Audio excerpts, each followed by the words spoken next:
Boa noite a todos. É sempre com muita alegria que nós podemos estar aqui mais uma vez nas sextas-feiras, né? Porque essa semana passou rápido, né? Nossa, também eu não vejo a hora de chegar a sexta-feira para poder reencontrar toda essa turma que vem aqui, né? Aprender conosco. Então sejam todos mais uma vez muito bem-vindos aqui ao Portal da Luz, essa nossa casa de oração e trabalho. Então nós vamos dar início aos trabalhos da noite, hoje de uma maneira um pouco diferente. Só vamos fazer a prece e o palestrante da noite, o nosso orador, que também é trabalhador aqui da casa, embora ele resida agora em São Carlos, o Adriano, nosso amigo e irmão, e desde já nós agradecemos pela sua sempre preciosa colaboração. E antes dele começar, eu vou elevar também a Deus, a Jesus, o nosso mestre, e a espiritualidade amiga, uma música como sempre o fazemos.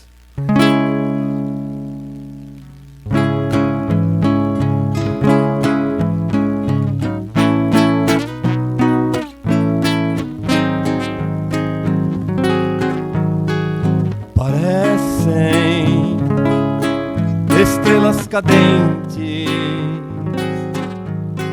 sempre a iluminar, sob ordem de comando, para as trevas dissipar. São vozes do céu ressoando, são liras acompanhando,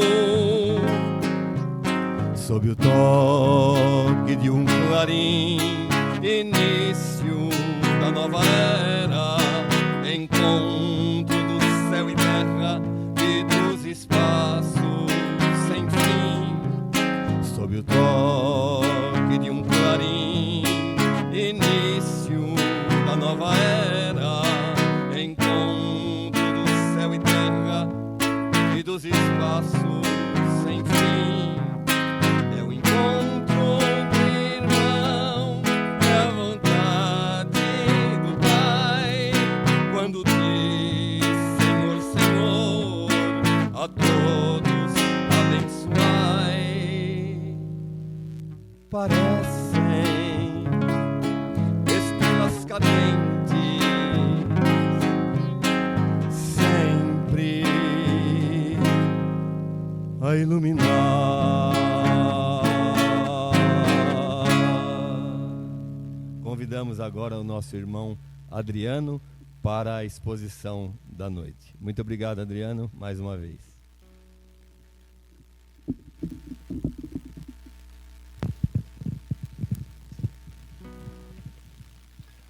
Boa noite, meus queridos irmãos. Que a paz do Divino Mestre Jesus, essa paz que envolve os nossos corações nesses momentos, possa ser uma constante em nossas vidas, né? É com muita alegria que retornamos aqui ao Portal da Luz. Já fazia um certo tempinho, né, que a gente não expunha aqui. Na última ocasião, por problemas de saúde, também tive que passar a bola para o meu pai, né? Mas aqui estamos. Isso nos é motivo de muita felicidade, muita alegria estar em casa, né? Mas, por outro lado, também é motivo de muita responsabilidade, porque quando se está em casa, se está falando para irmãos, para filhos, para pais, né, que a responsabilidade é maior. Hoje, o tema que nós gostaríamos de bater um papo, refletir junto com os irmãos, é um tema que Kardec ele colocou lá no capítulo 18 do Evangelho segundo o Espiritismo, muitos os chamados, poucos os escolhidos, em particular nos itens de 6 a 9, que ele subtitulou com aquela frase famosa, né? Nem todos aqueles que dizem Senhor, Senhor, adentrarão ao reino dos céus. E para iniciar a reflexão desse tema, Kardec ele seleciona 3 trechos do Evangelho de Mateus para motivar a discussão. O primeiro trecho é lá do capítulo 5º, capítulo 7º, versículos de 21 a 23, que é justamente o famoso aí que ensejou o título o subtítulo do capítulo. Disse, né, Jesus: nem todos aqueles que dizem Senhor, Senhor adentrarão no reino dos céus, mas somente aqueles que fizerem a vontade do meu Pai que estás nos céus. E naquele dia muitos dirão: Senhor, Senhor, não foi assim que em teu nome nós profetizamos, e em teu nome nós expulsamos os demônios, e em teu nome realizamos prodígios? E Jesus disse: em voz inteligível, apartai-vos de mim, vós que obrais a iniquidade, eu não vos conheço. E emenda com o próximo trecho do Evangelho, que é justamente a continuação, agora versículos de 24 a 27, também do capítulo 7, também aquela célebre passagem de nosso conhecimento. Todo aquele que ouve as minhas palavras e as pratica, será considerado como o homem sábio, que edificou a sua casa sobre a rocha. E vieram as chuvas, os rios encheram, vieram os ventos e combateram aquela casa, e ela não caiu, porque estava edificada sobre a rocha. E para encerrar, ele traz o trecho do capítulo 5º, o versículo 19. Todo aquele, pois, que não guardar o mínimo desses meus mandamentos e assim ensinar aos homens, será considerado muito pequeno no reino dos céus. Já aquele que guardar esses mínimos mandamentos e ensinar a fazê-lo, esse será chamado grande no reino dos céus. E encerra aquela estrutura de resgatar trechos do Evangelho e agora inicia o debate, a reflexão. Bom, eu acho que resta claro a todos nós o que Kardec quis trazer à baila e à discussão nesses 3 trechos do Evangelho. No primeiro, quando ele resgata, né, nem todos aqueles que dizem Senhor, Senhor, mas só aqueles que fazem a vontade do meu Pai. No outro trecho, é aquele homem que ouve e pratica, observa aquilo que eu ensinei. E, por fim, também, aquele que observa e ensina a observar os mínimos mandamentos. Então, nos 3 trechos, resgata-se o conceito de agir, do trabalho, do fazer. Não basta apenas conhecer, não basta apenas falar, temos que fazer. Porque enquanto não se fizer, nós estamos lá na esfera daqueles que apenas dizem Senhor, Senhor. E, de fato, se não exercitarmos, não vivenciarmos o que Jesus nos propôs na Boa Nova, efetivamente não nos restará muitos méritos. Porque se assim nós o fizermos, nós estaremos institucionalizando aquela figura que é famosa aí nos meios religiosos, cristãos até em particular, a figura do religioso não praticante. Né? E espírita, então, nem se fala. Você é espírita? Eu sou, mas não sou praticante. Quantos aqui já não ouviram, ou já, pior, já não disseram? Né? Falaram assim, você é espírita? Não, longe disso. Não, que isso, estou longe de ser espírita. Estou lá, talvez, assim, conhecendo, simpatizo, mas estou longe. Eu estou tentando, estou me esforçando, mas ainda não posso ser chamado de espírita, não. Eu sou um espírita não praticante. Estou longe disso, né? Porque a primeira vez que ele ouviu lá alguém dizer aqui, ou numa palestra, ou na leitura do Evangelho, né? Reconhece-se o verdadeiro espírita pela sua transformação moral, pelos esforços que ele dedica para vencer as suas más inclinações, tornando-se hoje melhor do que ontem e amanhã melhor do que hoje. Aí, quando a pessoa ouve isso, fala, estou longe de ser espírita. E o que é pior, né? Às vezes a gente conversa com amigos, irmãos, membros da família mesmo, e de repente você ouve uma frase: não, isso aí é com você que é espírita. Eu não aprendi essas coisas, ainda eu tenho um salvo-conduto. Eu não sou obrigado a fazer isso, não a entender dessa forma. O espírita aqui é você, né? Tem que ouvir isso às vezes também. Quem são esses, então? Né? Esses são, né, os espíritas não praticantes, os religiosos não praticantes, são aqueles que dizem Senhor, Senhor, mas, infelizmente, não fazem nada. Se nós considerarmos essa figura, o verdadeiro espírita e o espírita não praticante, na verdade, a gente pode dividir da seguinte forma, em dois núcleos. Nós podemos dizer, existe então o espírita da ação, mas existe o espírita da reação. O que seria então um espírita da ação? O espírita da ação, e olha lá, a gente às vezes vai se reconhecer nessa figura. O espírita da ação é aquele que ele já está envolvido com o movimento espírita. É aquele que é engajado no movimento. É aquele que faz questão de vir aqui ao centro, bate seu ponto lá. Se tivesse um reloginho de ponto, ele estava lá, faz questão de marcar para ter lá no final do mês a maior frequência. Se bobear, ele tem um lugarzinho reservado aqui, tem a sua caminha, faz tudo para estar na casa espírita, frequentar o movimento espírita. Recebe todo mundo bem, faz dentro da casa espírita tudo que o roteiro espírita, que o roteiro cristão pede para que se faça. Ele está engajado no movimento. Qualquer aí evento, ele está lá no meio. Fala assim, vai ter uma palestra do fulano de tal e tal lugar, pode ter certeza que aquele lá vai estar lá. Esse é o espírito da ação, aquele que se movimenta, é engajado no movimento. Mas será que isso basta? Não, não basta, porque nós queremos construir o espírita da reação, que é justamente que ele sai dessa zona do dizer, do estar só no movimento, e ele passa a reagir da forma como ele aprende enquanto espírita de ação. Porque enquanto a ação, sem dúvida nenhuma, ela é um indicativo de uma predisposição à melhoria. Tem mérito, sem dúvida nenhuma, aquele que faz o esforço para estar aqui, para frequentar o movimento espírita, para estudar, para aprender. É óbvio, é meritório, porque ele tem um grande indicativo da sua proposta, do seu propósito de melhoria.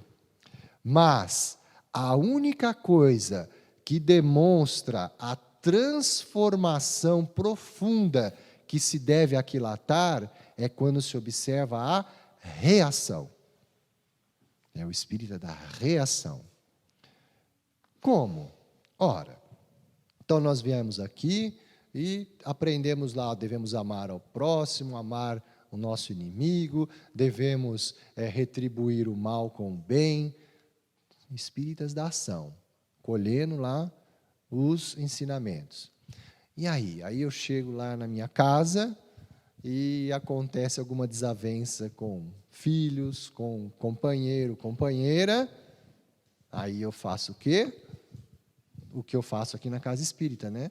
Eu simplesmente abraço, acolho, converso e falo para ele, olha, eu acabei de ver lá na casa espírita que eu devo compreender, devo perdoar, então isso que você acabou de fazer, vamos sentar aqui, vamos conversar e reagir a essa ocorrência como o Evangelho nos ensina. É exatamente assim que a gente se comporta, né? No trabalho, um colega de trabalho, vulgo carne de pescoço, né? Está lá, você chega, você tinha deixado o seu trabalho no jeito, ele foi lá, sem a sua autorização, bagunçou todo o seu coreto lá, novamente, Você, espírita da reação, já vai lá, conversa com o companheiro de forma civilizada, emana pensamentos muito, benéficos e salutares àquele nosso irmão, externaliza, verbaliza, palavras de amor e afeto, mas, de alguma forma, num ato de caridade e generosidade, também você compartilha que você não gostou daquela forma como ele mexeu nas suas coisas. Ou, não precisamos ir tão longe, basta que saiamos aqui da casa, entramos no nosso carro, e aí eu também agora vou fazer a meia-culpa. O trânsito, para mim, ainda é um grande demonstrativo que eu estou longe de ser um espírita da reação. Porque na primeira fechada que eu tomo, alguém atravessa o sinal vermelho, eu estou tentando, tá? Eu não cheguei no espírito da reação, mas vem aquela... Mas já foi, O pensamento já manipulou o fluido lá, e acho que era pior do que se eu tivesse fechado o rapaz lá também. Porque o trânsito ainda demonstra o quão atrasado eu sou. Eu sei que aqui ninguém é dessa forma, mas eu estou fazendo a minha confissão aqui. Então, a diferença, Jesus, nessas passagens do Evangelho, ele quer deixar isso bem claro. Olha, não adianta, enquanto a gente estiver na esfera apenas das palavras, do conhecimento, nós não estamos exercitando o Evangelho. Então, nós tivemos a oportunidade, há cerca de um mês mais ou menos, participar de um seminário que houve lá em São Carlos. Tivemos o privilégio de contar com a presença lá do irmão Simão Pedro, lá de Patrocínio, que ele falou sobre as leis, o Evangelho e as leis morais. E quando ele resgatou lá a questão 614 do Livro dos Espíritos, que era justamente no que consiste a lei natural, E aí os Espíritos veem, a lei natural é a lei divina, a lei de Deus, aquela única verdadeira, a única verdadeira, que nos indica o que fazer e o que não fazer, e só é infeliz quem dela se afasta. Isso é a base, É a lei natural, a lei divina. Então, é o que nós conhecemos, mas temos essa tendência de nos afastarmos dela, não reagir como essa lei pede que nós reajamos. E o Simão Pedro, em determinado momento, colocou essa questão de a gente conhecer, e resgata lá a questão também, onde está escrita essa lei, a 621, lá na nossa consciência. Então, a gente não pode alegar ignorância, por mais até que a gente fala, você está falando, não sou espírita, estou longe de ser espírita, mas você é filho de Deus. Você tem essa lei natural gravada na sua consciência.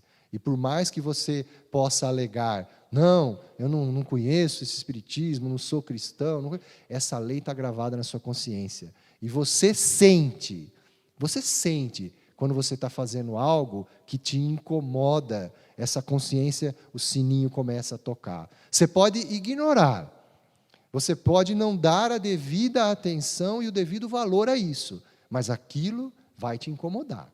Fica cutucando lá. É a mesma coisa lá, eu sei que mexer nessa unha aqui, que está encravada lá, vai inflamar, vai doer. Mas eu estou com vontade de mexer, eu vou mexer mesmo. Você sabe que vai ter problema, mas você vai lá e faz. Então, a gente não pode alegar ignorância. E o Simão disse exatamente que nós conhecemos isso, mas por convenções, por orgulho, por nos querer mostrar aquilo que não somos, geralmente quando a gente sai de casa, e principalmente quando a gente entra na casa espírita, nós vestimos máscaras. Abrimos a porta de casa, pomos uma máscara, a máscara do bom moço.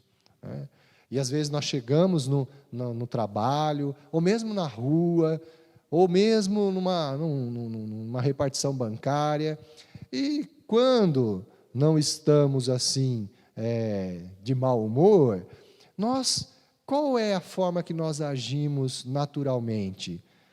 Poxa, se eu estou lá, por exemplo, na fila do banco, tem alguma senhorinha na minha frente, cai alguma coisa dela, é imediato, a gente vai lá, pega, devolve com um sorriso, recebe o obrigado, responde o de nada. Ou mesmo na rua também, acontece alguma coisa, alguém esbarra em você, pede desculpa, não foi nada, não por isso. Ou mesmo um colega de trabalho lá, alguém que vai no trabalho, você também ainda não está de mau humor, você vestiu aquela máscara, ela está bem colocadinha, você também consegue, às vezes, tratar bem, né? Bom, chega em casa. Foi quando o Simão falou, agora faz um teste, chega em casa. Pode ter certeza, a hora que você entrar, põe o pé, compara as reações que você teve ao longo do dia com desconhecidos e as reações que você tem com os seus entes queridos dentro do seu lar. E veja, raciocina, reflita, é o mesmo tipo de reação? Se aquela senhorinha lá que derrubou, eu estava lá com o celular na mão, ela virou, bateu, caiu o meu celular. Ai, 1000 perdões. Não foi nada, não aconteceu nada. Você chega em casa, sua filha vem correndo, te dá um esbarrão e derruba o celular. Você não presta atenção? Você não... Né? É a mesma reação. É a mesma reação. Ou então, a esposa, um colega lá do serviço, às vezes, fez alguma coisa lá desagradável, falou, não, tranquilo, a gente dá um jeito nisso. A esposa fez uma coisa lá que você não gostou, ou vice-versa, né? Geralmente o marido que faz uma coisa que ela não gosta, né? Aí, aguenta. Então, esse é um grande termômetro. Um grande termômetro para a gente, para saber se a gente está dando um passo à frente. Estamos saindo da esfera do espírita da ação para o espírita da reação, é o nosso lar. O nosso lar não estou falando da colônia espiritual lá não, que lá é muito fácil, né? Lá é tudo de bom, maravilhoso, né? Não, é o nosso lar aqui enquanto encarnados. O nosso lar é um grande celeiro de provas, né? É lá que nós conseguimos demonstrar se já somos ou não espíritas da reação. Então, façamos esse teste, observemos mais o nosso comportamento dentro de casa.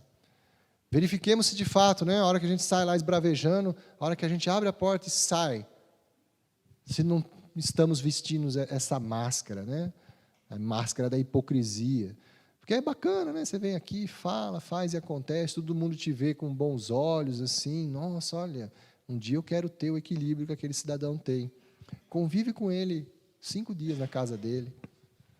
Verifica se ele faz aquilo, conversa com as crianças, pergunta como que ele é, né? Aí você vai ter o verdadeiro espírita que está lá. Então, a reflexão que Jesus queria que nós fizéssemos é essa. Isso nos remete a uma historinha muito interessante. Havia um senhorzinho que frequentava uma casa espírita e ele tinha por hábito ficar sempre lá no fundinho da apresentação, da plateia, ficava sentadinho lá na sua poltrona e ele frequentava religiosamente o culto. Estava lá, ouvia as palestras e ele era tão assíduo, tão compenetrado, que aquilo chamou muita atenção de um dirigente lá do trabalho, que era a autoridade maior daquela casa lá, que também era aquele espírita que batia ponto. Estava lá, ele que dirigia os trabalhos, fazia a maioria das exposições, ajudava todo mundo, conversava com todo mundo, que dentro da casa espírita era a referência. Mas sempre que ele estava lá, ele olhava e chamava a atenção a figura daquele senhorzinho lá. E passou-se o tempo. E ele lá, o dirigente, fazendo as palestras, as exposições, e o senhorzinho lá, resguardado, ouvindo, prestando atenção. E, de repente, né, um bom tempo se passou, aquele senhorzinho não apareceu mais. O dirigente achou estranho, mas levou sua vida também e desencarnou. E, ao desencarnar, ele, observando a situação que ele se encontrava, ele ficou um tanto assim assustado. Ele, dirigente de casa espírita, ele que dedicou a sua vida à exposição, a frequentar assiduamente a casa, ele se via numa situação parecida com aquela de André Luiz, para quem viu lá, assistiu o Nosso Lar ou leu a obra, né? Uma situação assim, lá no umbral, totalmente desequilibrado. E nesse desequilíbrio, em determinado momento, ele conseguiu aperceber-se de uma equipe de espíritos mais iluminados, mais sadios, que estavam fazendo, à semelhança da obra citada, o auxílio desses espíritos mais necessitados. E quando se aproxima essa pleiade de espíritos, ele se assusta, porque ele percebe que um dos membros, que era justamente aquele que coordenava a equipe, nada mais, nada menos, era aquele senhorzinho que ficava sentado lá no fundo da plateia, ouvindo as preleções do irmão. Inopinamente, ele já reagiu assim: nossa, mas espera aí, olha lá, já veio o pensamento. Mas como pode? Eu, dirigente, trabalhador, e aquele senhorzinho que só ficava sentadinho ali no canto, no fundo, como que pode eu aqui e ele ali? E não se conteve. Foi questionar. Não, o senhor lembra de mim? Eu lembro, sim. Né? Escuta, por favor, me explica.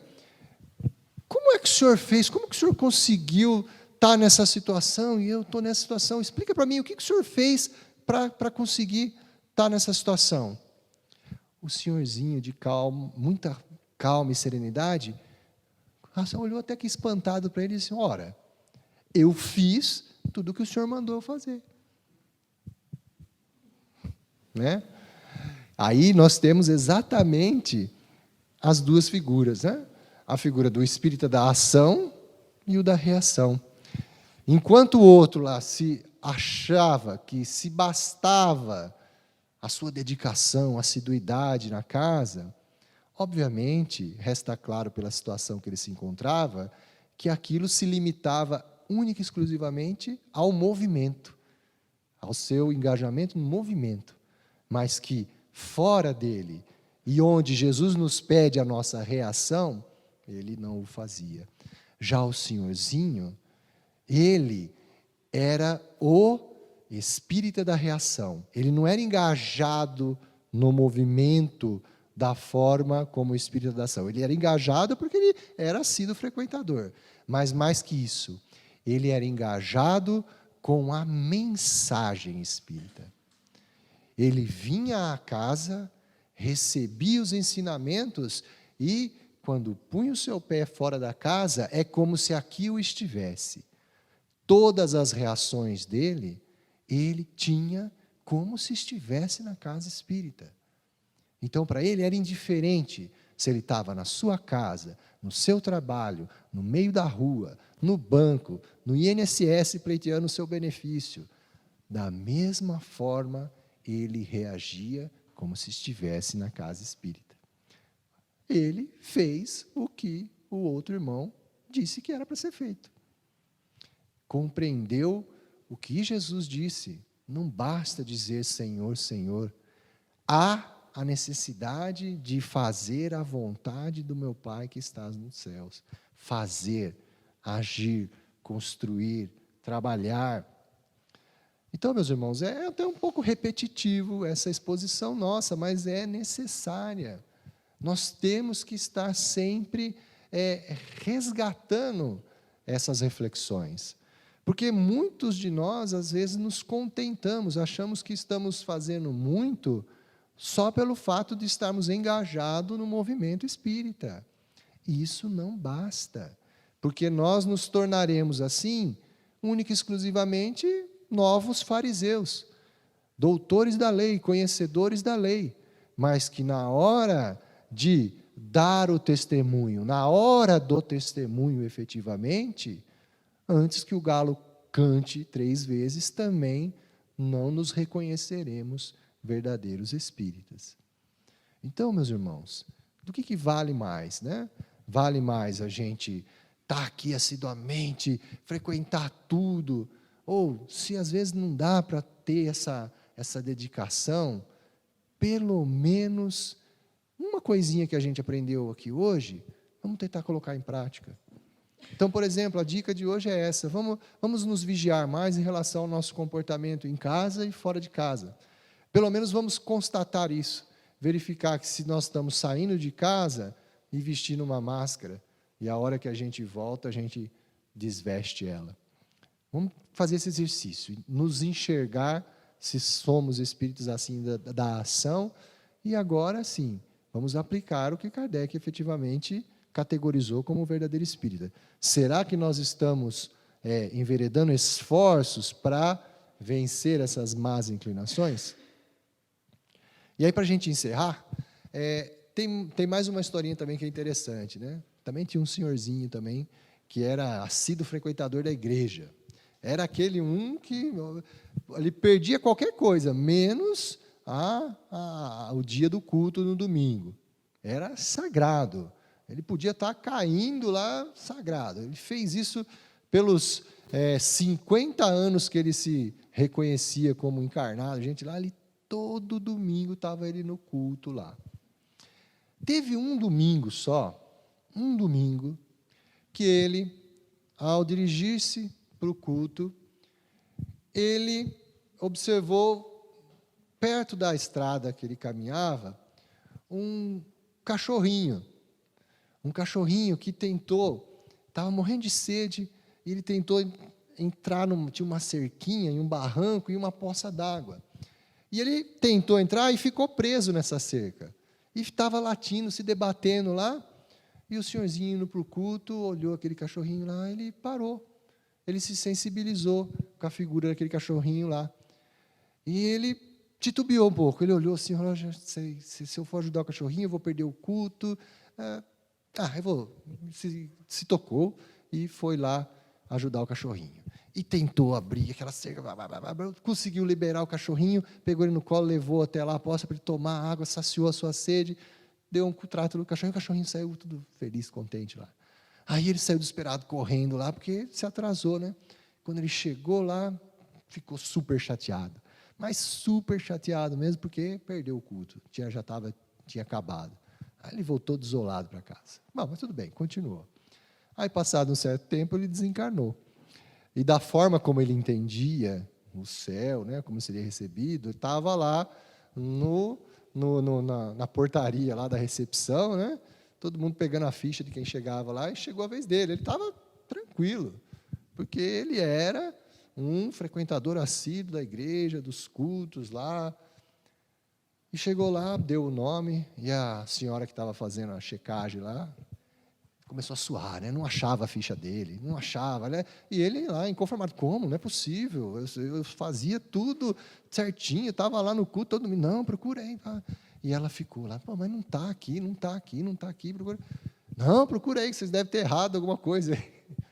E a porteira lá, sensibilizada, foi lá no arquivo morto, foi buscar o arquivo morto do cidadão.